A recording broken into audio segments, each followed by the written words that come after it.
Wise मान्छेले तीनटा रुलमा बाँच्छन् र मैले पनि यो मेरो जिन्दगीमा यही रुललाई फलो गर्छु। त्यसैले मलाई जिन्दगी धेरै सहज भइरहेको छ। पहिलो, सबभन्दा पछि बोल्ने, मिटिङमा, डिसिजनमा, आर्गुमेन्टमा धेरै सुन्ने, सबैले बोलेपछि बोल्ने।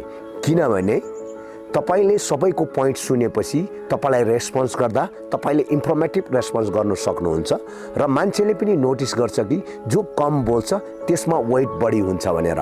तर साइलेन्स भनेको विकनेस होइन, साइलेन्स भनेको स्ट्र्याटेजी हो।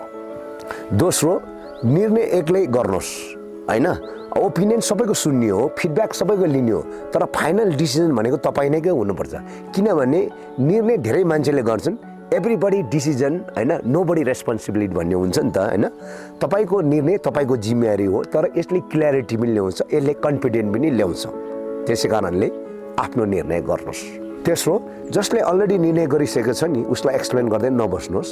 कोही मान्छेले तपाईँलाई रङ सोचिसकेको छ, एक्सप्लेन गर्न कोसिस नगर्नुहोस्, जस्टिफाई गर्नु कोसिस नगर्नुहोस्। किनभने उनीहरूले सुन्दैन, उनीहरूले अलरेडी डिसिजन गरिसकेको हुन्छ, उनीहरूले अलरेडी जज गरिसकेको हुन्छ।